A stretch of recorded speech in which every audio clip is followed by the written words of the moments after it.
विवाहित झील बापा मांकर भरण पोषण देवाई बाध्य हब कि जदि बाध्य हब ताले केउ परिस्थिति रे बाध्य हब केते देव।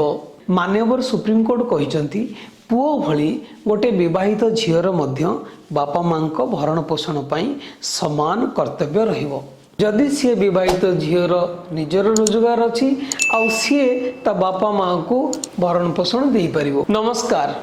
आईन जेतबेले गोटे विवाहित झीर पैतृक संपत्ति उपरे अधिकार कथा कहूची सेतबेले सी विवाहित झीर पितामाता प्रति कौन किसी कर्तव्य नहीं। पूर्व वीडियो रे आपण माने एही सब कमेंट देथिले पैतृक संपत्ति रे जदि पुओ एवं झील मान समान अधिकार रही ताहले बापा मां लालन पालन मेडिकल खर्च मध्य झील माने बहन करबा दरकार। हाँ आज्ञा आईन अनुसार उभयंकर कर्तव्य सामान रहिबा उचित। आजिर वीडियो रे आमे एही सब विषय रे कथा हबा। बापा मां भरण पोषण पाई माननीय सुप्रीम कोर्ट कर गोटे लैंडमार्क जजमेंट अछि।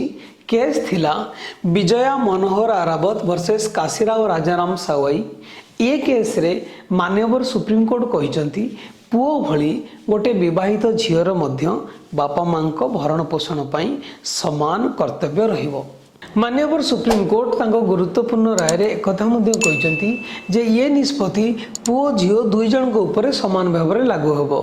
बापा मां तांकर निजर संतान बा पोष्य संतान पाखरु भरण पोषण दाबी करि परिबे।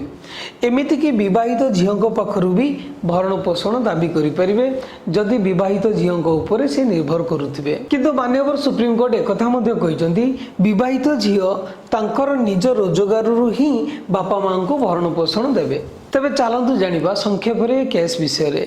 ये केस रे वृद्ध बापा नाम थिला काशीराव राजाराम सावई आउ तांकर विवाहित झील डॉक्टर विजया मनोहर आरावत। वृद्ध बापा Kashirao magistrate of first class को पाखरे आवेदन करथिले जे सी निजर भरण पोषण करबा पई अक्षम तांकर विवाहित झील जी डॉक्टर अछंती सी तांकर भरण पोषण करंतु। मजिस्ट्रेट फर्स्ट क्लास इनक्वारी कला परे वृद्ध बापा काशीरावंकर भरण पोषण पई झील विजया को निर्देश देले। ये निर्देश रे असहमति प्रकाश करी तांको विवाहित झील विजया हाईकोर्ट द्वारस्थ हेले।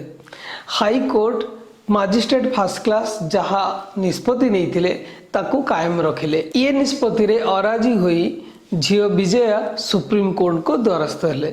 माननीय सुप्रीम कोर्ट को पाखरे ये प्रश्न थिला जे पूर्वर सीआरपीसी रो धारा 125 जोठा एबेकार भारतीय नागरिक सुरक्षा संहितार धारा 144 झीओं पाई भी समान भाव में लागू होब कि विवाहित झील बापा मांकर भरण पोषण देवाई बाध्य हब कि जदि बाध्य हब ताले केउ परिस्थिति रे बाध्य हब केते देव। माननीय सुप्रीम कोर्ट को पाखरे झील विजयंकर वकील आर्गुमेंट करथिले जे पारंपरिक भाव में भरण पोषण दायित्व पुओ मानक उपरे थाए। आउ सबुठु बड़ कथा हला धारा 144 1D रे हिज लेखाई जोटा झीओं पाई आप्लिकेबल हुए नहीं। अपर पक्ष रे बापा काशीराव को वकील दर्शाई जे ए धारा को व्यापक रूप से देखा जरूरी। माननीय सुप्रीम कोर्ट बीएनएसएस धारा 144 को तर्जमा कला परे एही सिद्धांत रे उपनीत है जे ये धारा पुओ झील दुई जन ऊपर समान भाव में लागू हेबो। माननीय सुप्रीम कोर्ट ये भी कहले झील विवाहित होइतिले भी ये धारा सी विवाहित झील ऊपर भी लागू हेबो जदि सी विवाहित झीर निजर रोजगार अच्छी आउ सी ता बापा मां को भरण पोषण दे पारिबो। माननीय सुप्रीम कोर्ट कर ये गुरुत्वपूर्ण राय सामाजिक न्याय प्रतिष्ठा दिगरे सहायक हेबो। कौन सी भी बापा मां जदि निराश्रय अछंती असहाय अछंती ताले से केस रे पुओ बा झील से विवाहित होइतिले भी जदि तांकर निजर रोजगार अच्छी आ बापा मां को भरण पोषण देवा पई से सक्षम अछंती ताहले से बापा मां को भरण पोषण देबे।